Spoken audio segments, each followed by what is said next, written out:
Y'all know what that is, people? That's a MechMaxx cover. I got a cover on my Sawmill. It's always got a cover on the Sawmill. Doesn't sit out in the rain. It's got a cover. You know what it doesn't protect it from?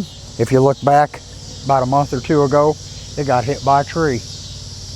That cover did not protect it. But from the rain, it has a cover. Cover made by MechMaxx, the reliable, faster, economical sawmill provider. MechMaxx. Hey, welcome back to I'm Chasing Sawdust. So I'm getting ready to cut up a cedar log. I just want to go over a few things. It's been addressed in some questions and comments here over the last couple of days, just the number of issues I've had with the machine. And I do think I got most of it worked out now. The one thing I still wish that I could get resolved is the backfire, and every time you let off the throttle, the banging. I'm still looking for somebody that's dealt with this before. They can walk me through how to make the adjustments to get that to stop. Now, aside from that, repairs that were done to the machine, it's got both new belts have been replaced on both sides. The blade has been replaced. The nut on the end of the T-handle, all of the weld was ground off of it. So I can now use a torque wrench to set it right at 30 pounds.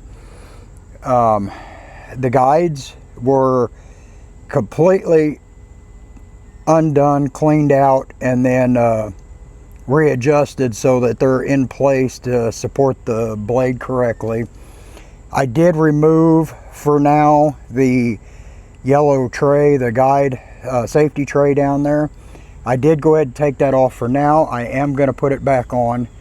I'm going to weld a pin where the 10mm bolt went closest to the guide, cut a channel in the end of the guide so that it could just be put on there, and then one 10mm bolt to completely secure it, because the 10mm bolt closest to the guide is becoming a pain to get in and out, and it's starting to round off, and I don't want to end up getting it stuck having a stripped bolt in there. But aside from that, both pulley wheels were completely realigned yesterday to make sure the blade was at 3/8 of an inch coming off the front of it on the bottom of both sides, and that it's staying there. I did cut a small log yesterday and had no issues. It was a cedar log. I haven't done anything harder like a cherry or walnut yet, and I'm going to get into that in the next couple days. But first I have to get this whole stack of cedar cut up and get it off that patio, because we'll go over that here in just a second too. The little video that was made about the bolts that I found underneath the head yesterday, after I posted the video and looked over the schematic for a second time, I was able to find in the complete parts breakdown that the bearing and bolt went in the bottom of that guide. So I did get that all figured out, and I do appreciate the 3 or 4 people that responded that also knew where it went, because before I posted that video, man, I searched and searched. I could not figure out where it went. I glanced over the guide once, the schematic, and man, I just for the life of me couldn't figure out where that thing came from. And then yeah, like I said, after I slowed down, I was able to find it. So that's all the changes that were done inside of here.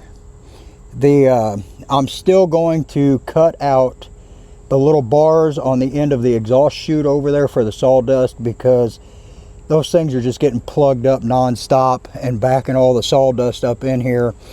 And you know, cutting the sassafras wood was really rough with the slippage and everything. And then that the next thing that I just wanted to address is there was comments about my blades burning up because I don't use water. So that is 100% not true. This machine has never been ran without soapy water. In fact, there's a jug full of dish soap right there. This machine always has more soap in it than what is recommended at the cup per jug. I just dump a bunch in there. So it's always got water. It's never on just a drip. I know some people say just let it drip. I have kind of a tiny little stream. So water and lubrication has absolutely nothing to do with what was going on with my blader belts or any of that stuff, because that is always there. The other thing I wanted to address real quick was there was comment made about how they just couldn't comprehend how I would have a piece of machinery out in the elements. First off, this head is always covered. There is a MechMaxx cover right there. It never sits out in the elements. With that said, I mean, it started pouring down raining a couple times while I was using it, but it does not just sit out in the elements. The head of it's always covered.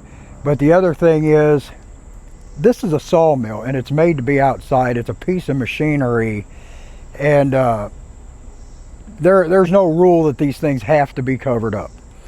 There's plenty of people that have these things out in the bush, people that hook them on to have them on trailers, that pull them out to job sites.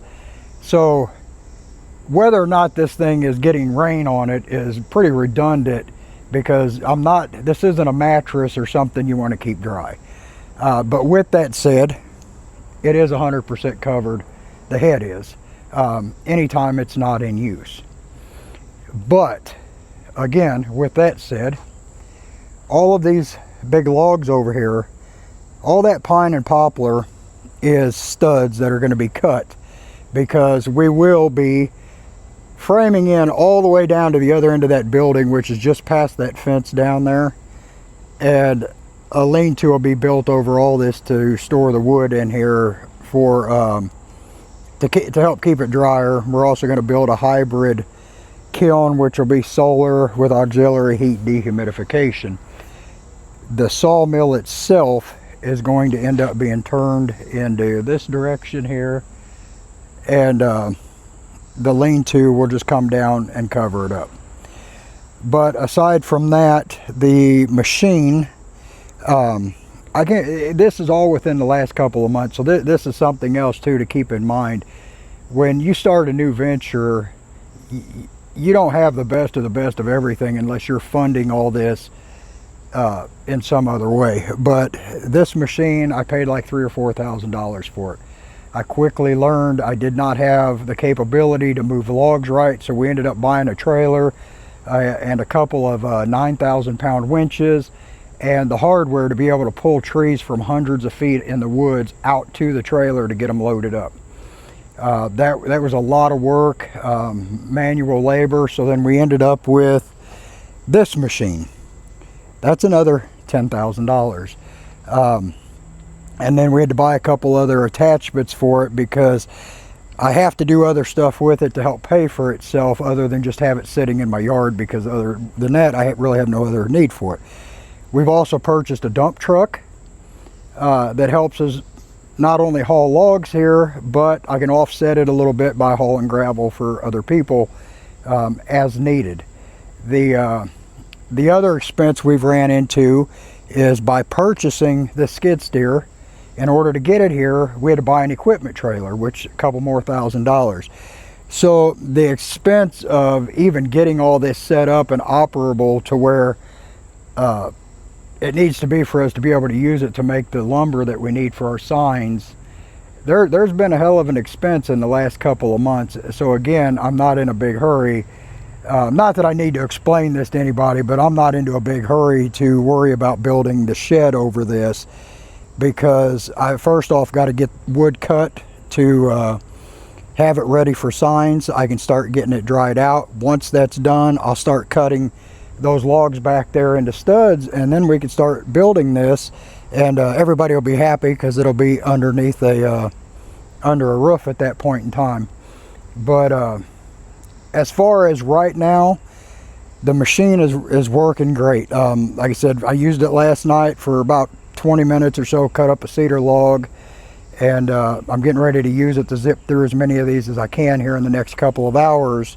And like I said, the only thing that I'm still wishing I could figure out is how to stop this thing from backfiring. But with that said, I'm going to go ahead and end this here. I will shoot another video of the machine running, cutting up some wood and all that, but I do believe I have everything resolved on this MechMaxx. You know, fingers crossed that the problems are taken care of. The new blades and stuff are on the way for it. I do still have 4 or 5 of the MechMaxx blades. As soon as my blades get here from Wood Miser, I will switch over to those and keep the MechMaxx blades just to have on spares in case I ever run out of them. And again, you know, I'm a little perturbed the other day whenever I made the video about the machine and pointed out all of the issues I'd had with it, and the quality control issues of how it was shipped. But at the end of the day, it's all small problems. It's a machine that it's well worth its money. I mean, for the price you pay for it, you know, you do get what you pay for, and I'm not saying that in a bad way, because, you know, you're getting a motor and a whole machine for, you know, the few $1,000s that they sell them for. So I'm not knocking that. I am going to still make purchases from MechMaxx, because I do need to extend the sawmill out so I can cut at least 12-foot boards on it. Right now I'm limited, I think, to 10-foot or whatever it is, because I just bought this as a starter kit. And aside from that, man, everything's good. But thanks for watching. Y'all have a good day.